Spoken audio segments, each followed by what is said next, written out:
started leaving because I assumed that's what she was up to.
Question every year. How old's the little one now?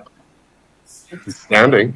No. Yeah, I'll show you a picture. He's doing pretty good. Really. Holding on or staying? Yeah, holding on. Oh. He's a techie type. He would know. Nice. Hello.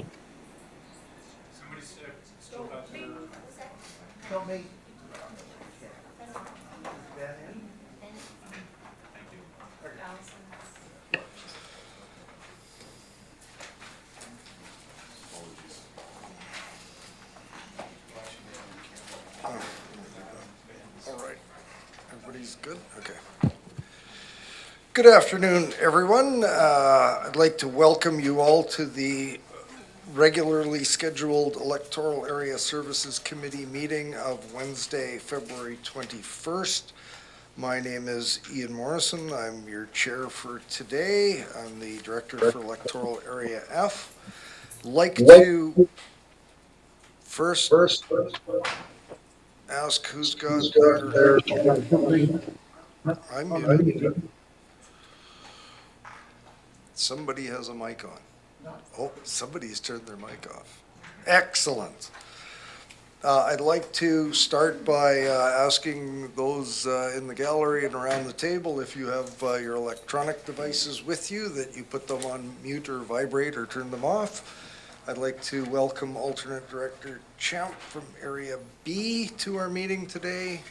Don't think we have anybody joining us electronically. My head's cut off in the picture. And I'd like to recognize that the CDRD is on the unceded territories of the Cowichan, Malahat, Subasat, Halalt, Penelakut, Staminas, Liaxin, Paquichan, Diti-Dot, and Pachi-Dot nations, whose people have walked gently here for thousands of years.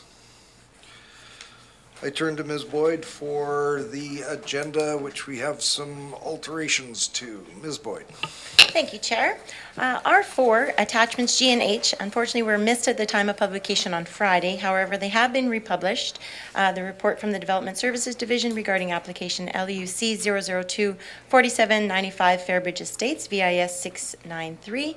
And R7, there was a revised attachment. That was a report from the Utilities Division regarding inclusion into Mill Springs Sewer System Service Area. And I request that the agenda be approved as amended, please. Moved and seconded. Any discussion? Seeing none, I'll call the question. All those in favor? Are there any opposed? None opposed. The motion carries. I think we've got a fairly straightforward agenda here. I'd like to proceed in a fairly business-like fashion. I think we've got a fair bit to go through. Before I go to adoption of the minutes, I just want to let everybody know that items coming from this meeting recommended to the board are most likely to appear at the next board meeting, which is Wednesday, February 28th, 2024. Ms. Boyd, item 2 on the agenda. Thank you, Chair. And 1, Electoral Area Services Committee meeting of February 7th, 2024, that the minutes of the Electoral Area Services Committee meeting of February 7th, 2024 be adopted. Moved. Is there a seconder? We have it seconded. Any discussion on the minutes of the last meeting? Seeing none, I'll call the question. All in favor? Any opposed? None opposed. Motion carries. Ms. Boyd? Thank you, Chair. There's no business arising from the minutes. We move to the public input period. The public input period is to offer the public an opportunity to comment on the agenda items before the committee considers the item. The public input period procedure policy allows for an allotment of 15 minutes where the speaker is welcome to comment on any items on the agenda up to a maximum of 3 minutes. This excludes items that are or have been subject to a public hearing. The speaker should comment in a polite, calm, and courteous manner using respectful language, civility, and decorum. Thank you. Now I'd like to invite anyone that would like to provide input to the committee members on items from our agenda today. Now would be your opportunity. Looks like we are moving on to our next item on the agenda, Ms. Boyd. Thank you, Chair. We have no delegations and correspondence. We are to C1 Grant and Aid, Electoral Area D, Cowichan Bay, regarding Sunrise Waldorf Parent Association, that it be recommended to the board that a grant and aid, Electoral Area D, Cowichan Bay, in the amount of $500 be provided to the Sunrise Waldorf Parent Association to support with funding for the elementary school climbing structure. Moved by Director Abbott, seconded by Director Segal. Any discussion on this item? Seeing none, all those in favor? Any opposed? None opposed. The motion carries. Ms. Boyd. C2, the recommendation that it be recommended to the board that a grant and aid, Electoral Area D, Cowichan Bay, in the amount of $500 be provided to the Seatslo Cowichan to assist the updating of their website, perform outreach within the Cowichan, revive community building events, and build a stronger network of connections with local people and organizations throughout the valley. Moved by Director Abbott, seconded by Director McClinton. Any discussion on this item? Pronounced cheetah slow. Thank you for that clarification. Seeing no hands in the air, I'll call the question. All in favor? Any opposed? Not opposed. The motion carries. C3, Ms. Boyd. Recommendation that it be recommended to the board that a grant and aid, Electoral Area F, Cowichan Lake, South Scots Falls, in the amount of $2,000 be provided to the Honeymoon Bay Community Society to support the society's hosting of the Carpet Bowling Association of British Columbia Provincials in spring 2024. Moved by Director Segal, seconded by Director Abbott. Any discussion? Seeing none, I'll call the question. All those in favor? Any opposed? None opposed. The motion carries. Ms. Boyd. Thank you. We're on C4. There's a letter dated from February 7th, 2024 from Sonia Firstino, leader of the third-party MLA for Cowichan Valley, regarding the Shawnigan Rail Trail project for information. Excellent. I thank our MLA for that information and clarification. It's for information. Any discussion? Seeing none, Ms. Boyd, next item. Moving to information items from Electoral Area B, Shawnigan Lake Advisory Planning Commission minutes from February 1st, 2024 for information. Any discussion of this particular item? Seeing none, Ms. Boyd, on to reports. R1, report from the Development Services Division regarding application number SA 21B10 2006 Renfrew Road, PID 003 924 637. Ms. Boyle. Thank you, Mr. Chair. Presented before you is a frontage exemption request for the subdivision application SA 21B10. You guys may recognize this as the application was previously presented at the December 6th, 2023 EASC meeting, where a motion was passed to refer the application to the Area B APC. The application was discussed at the February 1st, 2024 meeting of the Area B APC. Oh, that's okay. And the meetings are on this. The meeting minutes are on this agenda. Motion was passed by the APC members to support the application. So the property is located at 2006 Renfrew Road, and currently one single-family dwelling is located on the parcel. The property is forested to the west and fronts Shawnigan Lake to the east. A wetland and creek are also located on the western portion of the property. Currently, a shared driveway is used to access the single-family dwelling on the property from Renfrew Road through an access easement on the southern property. The property owner is proposing a two-lot subdivision. Both residences will be accessed using the current existing shared driveway in accordance with the easement, and no new driveway construction is proposed. Neither parcel meets the minimum 10% frontage requirement in the Local Government Act, hence the frontage exemption request. For the reasons noted in the staff report, staff consider the proposed subdivision to meet the intention of the OCP policies to allow for growth within the Shawinigan Village growth containment boundary while still ensuring protection of significant environmental features and safety of access in residential development. The proposed layout still does allow for safe access, and the property owner has volunteered to register a covenant to protect the creek and wetland, which still will allow for adequate buildable area. The Area B APC, which is the independent body of residents representing the community, also supports the application. As such, staff are recommending approval of the minimum frontage request. Thank you, Ms. Boyle. I turn to directors. Are there any questions of staff? Do we have the applicant with us today? Online. We have the applicant online, so hang on just a minute. We'll go to the applicant in a moment. I'd first turn to directors. Any questions for staff at this point? Seeing none, we have Mr. Williamson, Phil Williamson online. Is there anything that you would like to add to what's already been presented by staff in regards to this application? I don't think there's any further, sir. I think, Can you speak right up into your microphone? I can barely hear you. how's that for volume? It's not great, but go ahead. I really can't add much. I think the planner's done an excellent job of work, and no, I can't really add to it. Excellent. Thank you very much for that. I'll look to directors to see if they have any questions for you at this point. No one on committee has questions for you, so with that, I will turn to, I believe it's alternate director Champ. Would you like to propose a resolution on this item? Move the recommendation. The recommendation has been moved and seconded. Any discussion on this item? It's been here before, gone back. Call the question. All in favor? Are there any opposed? None opposed. The motion carries. Mr. Williamson, this should be proceeding to our board meeting on Wednesday, February the 28th for consideration at the board. Thank you for attending today. Ms. Boyd, next Thank item. you, Chair. R2, report from the Development Services Division regarding application number DVP 23B04, 2600 Timber Ridge Road, PID 030117658. Welcome. Thank you, Mr. Chair. So I will do my very best to keep this brief for you. I know you've all been in a lot of meetings recently, so if we could proceed to the next slide, please. So the subject property is located in the Trestle Estates development, which is comprised of 1 hectare residential lots. Next slide, please.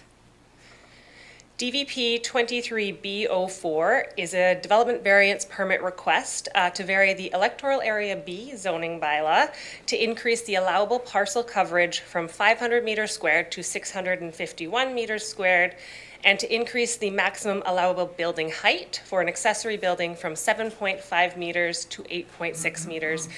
Both requests are for the construction of an accessory building. And next slide, please. And the recommendation is before you. Thank you. I turn to committee. Do you have any questions for Ms. Woods today on the report before you? We have no questions for you at this point. Do we have Robert Jelly with us today? Through the chair, I believe he was. Yes, I'm here. There we go. Oh, excellent. So this would be called your in. Hi, opportunity. everybody. If there's any additional information you'd like to provide to the committee, now would be your opportunity. No, there's nothing I'd like to add. Thank you. Okay, hang on in case committee members might have a question for you or not. I turn to committee. Any Yes, for questions sure. for the applicant? Seeing none, I think this is Area B again. I would turn to alternate director Champ. Would you like to propose a resolution? Move the staff recommendation. Seconded. Any discussion? Seeing none, I'll call the question. All those in favor? Any opposed? None opposed. The motion carries. Thank you, Ms. Woods. Again, that will be proceeding to the board on Wednesday, February the 28th. Thank you for attending, Mr. Jelly. Ms. Boyd, next item. Thank you, Chair. R3, report from the Development Services Division regarding application number ALR 23E014005, Row Road, PID 009649557. Welcome, Mr. Buchan. Thank you, Mr. Chair. Next slide, please. An ALR application has been received for the property located at 4005 Row Road, as shown on screen. A portion of this property has already been excluded from the ALR, and that was done in the 1980s. For context, the board previously considered a subdivision application for the excluded portions of the land in 2019, and that was when the parcels previously split zoned A1, primary agriculture, and I2, heavy industrial.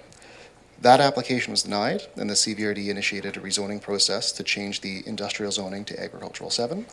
That new zone enabled subdivision using the boundary of the LR as the boundary of the new parcels. Next slide, please. The application proposes to allow for a 2-lot subdivision of the property. The agent has provided 2 options for subdivision. The following slide shows option 1. The first option is to subdivide a portion of the ALR with the portion of lands that are excluded to combine it into a panhandle lot. This option is not consistent with existing zoning, and no application has been received to rezone the lands. Next slide, please. Option 2 is to subdivide along the boundary of the ALR, as was contemplated in the 2019 rezoning application. This would place all of the ALR lands in one lot.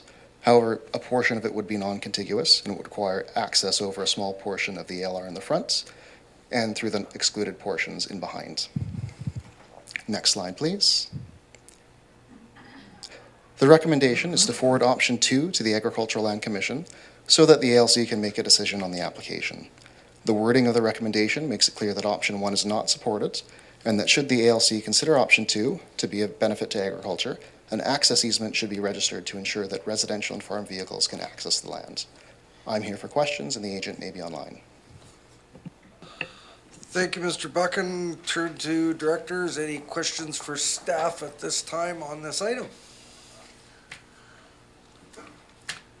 Seeing none, I would go to, is it Ms. Baxter on this item? Do you have anything you'd like to provide to, or any additional information you'd like to provide to directors before we consider this item? Any Ms. Baxter there? No, and not in the gallery. So with that, I will turn to Director Nicholson. Thank you. This site has been, this is a very challenging site, and I would appreciate it if the Advisory Planning Commission could have a look at it. So I would move that. I'm sorry, am I feeding back here?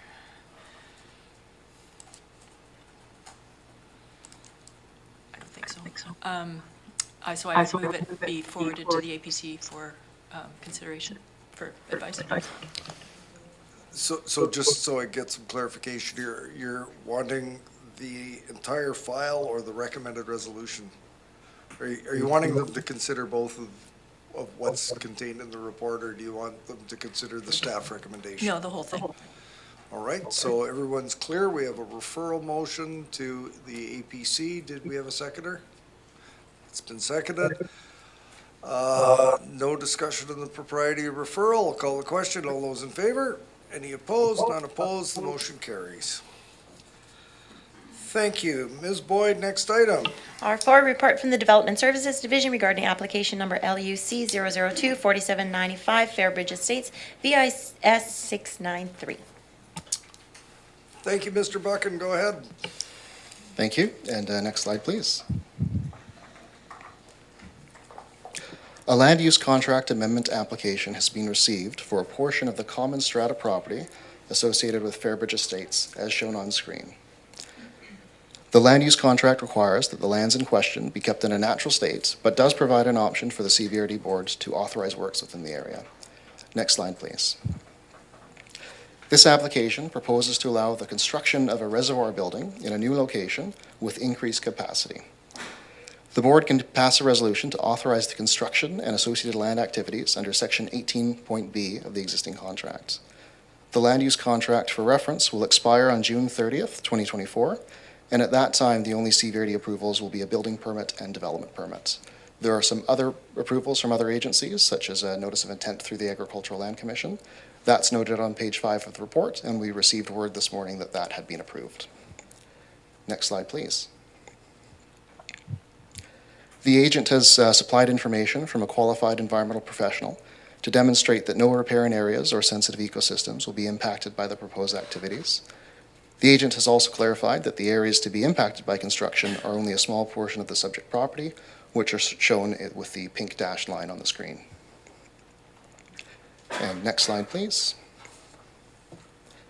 It is recommended that the board authorize the works under Section 18.b of the land use contract, subject to the installation of protective fencing as recommended by the qualified environmental professional, and subject to the issuance of building permit and development permit. I'm here for questions, and the agent is in the room. Thank you, Mr. Buchan. Turn to directors. Any questions for staff on this item? Director Nicholson. This isn't really about this application, but just a point, the land use contracts apparently end in June, and the land use contract was originally put in place for the Fairbridge Estates to protect natural ecosystems, among other things. So there's fairly tight rules about tree cutting and so forth. So it seems kind of odd to me that they're required to, the land code's required to disappear when we don't have the ability to regulate the way the land code has regulated for us. Can you comment on that? Mr. Buchan. Through the chair, that was a decision by the province to end land use contracts, and we do have underlying zoning in place now, as well as some development permits that apply to the site. But again, the sensitive ecosystem and riparian ones appear to be exempt. Right. So my point is that we are not able to, we have not put in place regulations equal to what the land use code has provided, which I think is a bit of an issue for this area. Other than that, I support the application. Oh, okay. Fantastic. Moved and seconded. We've sort of short-circuited whether or not the applicants want to have anything additional to say, but they're good. So we have the resolution before you. I don't think we necessarily need it read. Might have been read already. Call the question. All in favor? Any opposed? None opposed. The motion carries. Ms. Boyd. Thank you, Chair. R5, report from the Parks and Trails Division regarding Electoral Area A, Mill Bay, Malahat statutory right-of-way or discharge between Fawn Terrace and Lodgepole Road. This is referred from the February 7th, 2024 Electoral Area Services Committee meeting. I think I just want to go to Director Segal and hear what she has to say. Thank you.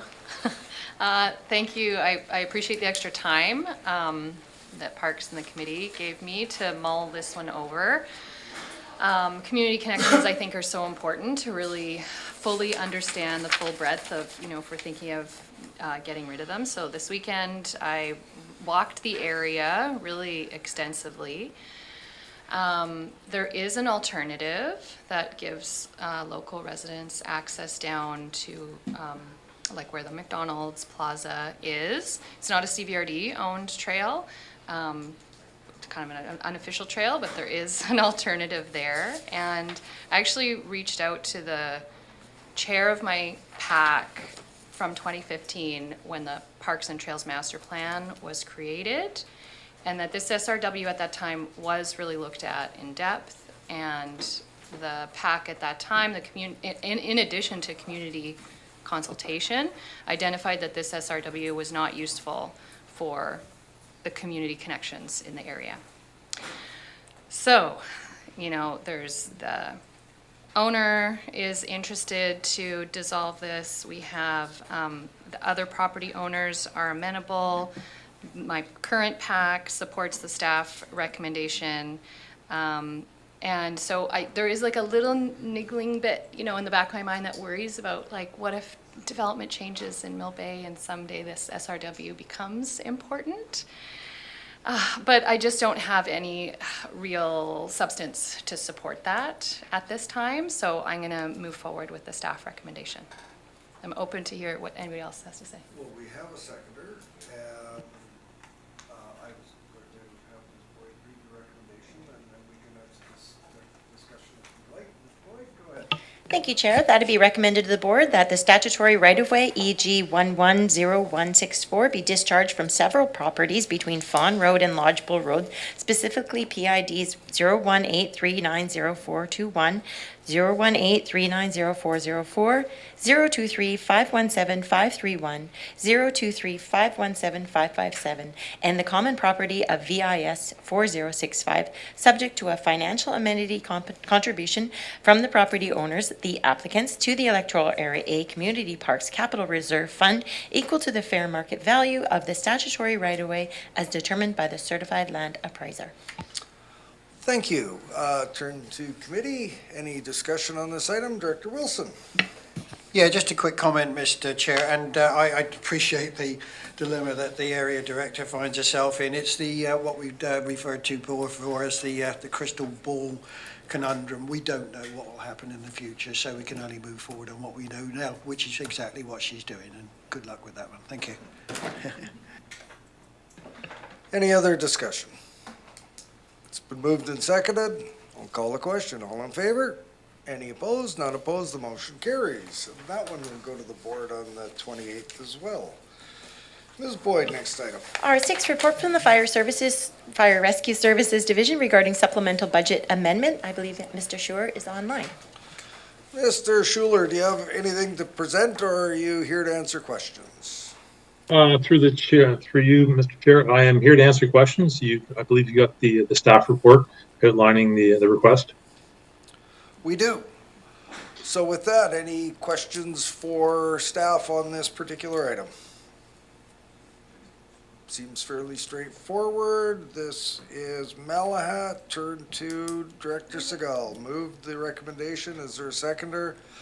Moved and seconded. Ms. Boyd. That it be recommended to the board that the 2024 budget for Function 355 Malahat Volunteer Fire Department be amended by 1, increasing transfer from capital reserves by $43,710 and increasing capital expenditure by $43,710.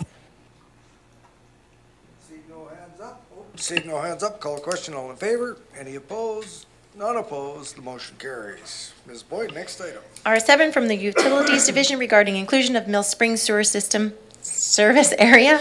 That'd be That'd be recommended to the board that the CVRD bylaw 3711 Mill Springs Sewer Service Establishment bylaw 2013 be amended to include the properties described in the Mill Springs Sewer System Service Area Certificate of Sufficiency dated February 13th, 2024, and 2, that the amendment to the bylaw 3711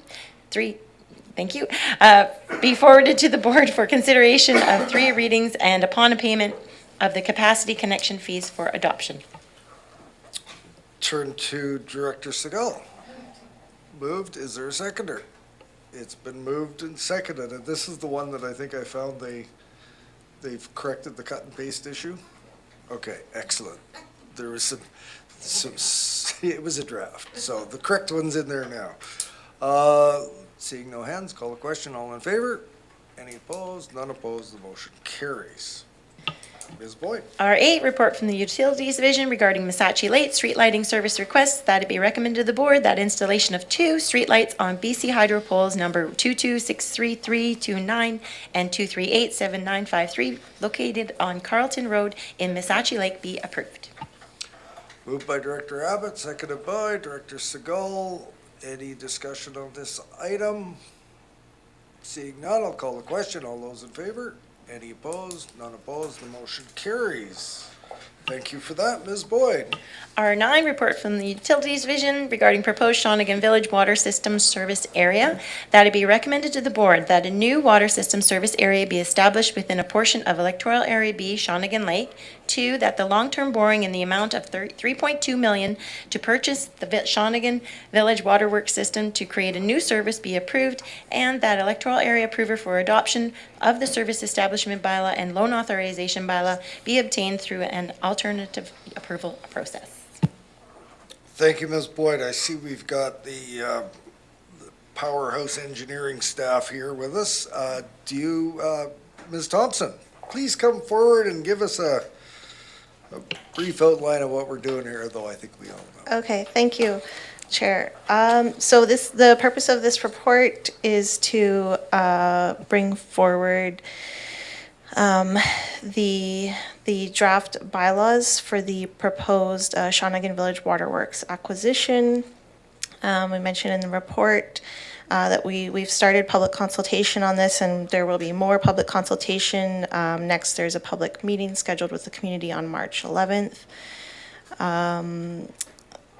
So the intent of this report is that we can get the bylaws drafted. These bylaws must receive third reading and approval by the Inspector of Municipalities before they can proceed with the public approval process. Excellent. Any questions for staff? Director Abbott. Thank you, Chair. Thank you, Ms. Thompson. I'm intrigued with $1,300 per year. That there's also going to be a user fee on top of that, or a literage fee? Ms. Thompson. Yes, thank you. Through the chair to Director Abbott. The $1,300 per year is the user fee and parcel tax, which includes the long-term borrowing for the acquisition of the system. That would be the base rate for water. So it's a metered system, and then there'd be tiered rates beyond the base allowance. May I? Follow up? Just for reference, how does that compare to other CVRD utilities on an annual basis? Ms. Thompson? Through the chair, I would say it's sort of middle of the road, middle to high. A large portion of that fee is going towards the long-term borrowing for the purchase of the system. That concludes. Director Wilson. Yeah, thank you, Mr. Chair. Thank you, Vanessa. One of the things that comes to mind every time I hear the word, the expression AAP, is, in my particular case, the alarm bells go up. I don't particularly like it. In this particular case, it is the only way forward to using it. But one of the big, I think, probably things that I hear is that we didn't know. Nobody told us, and I'm sure that the public consultation is going forward here as much as you can. The only thing I would urge is that let's not stick with the minimum amount of public consultation here. If we can do more, then please, if you could, please do so. It's more of a comment than anything else, because the AAP has come under a lot of criticism before because of that aspect. Thank you. Thank you for your comment, Director Wilson. So I guess we come to that time where, alternate Director Champ just, regular run-of-the-mill $3.2 million recommendations to the board. But I think you can handle it. So would you like to make a recommendation in regards to this item? You can. Would you like to? I would prefer you put this on the floor and then speak to it. So you're moving it. Do we have a seconder? Seconded. Alternate Director Champ, please go ahead. Sorry, guys. Director Acton would like to thank the staff for all of their hard work and for working with Mr. Lidstrom on this acquisition. And she would also like to thank Rod for working with the CVRD for the best options for the community. Fantastic. We've heard from the alternate director for the area on this small item. Ready for the question? All those in favor? Are there any opposed? None opposed. The motion carries, and that too will go to the board on the 28th. Sounds like a really exciting project. With that, thank you, engineering staff. Ms. Boyd. Thank you, Chair. We have no unfinished business, no new business, and we move to question period. I don't. Now's that time of day where we can offer the opportunity to members in the gallery to pose a question to the chair on today's business. Excellent. Where does that take us to now, Ms. Boyd? A motion to adjourn, please. Moved and seconded. All in favor? We are done. Well done, everyone. Good one. Thank you, everyone.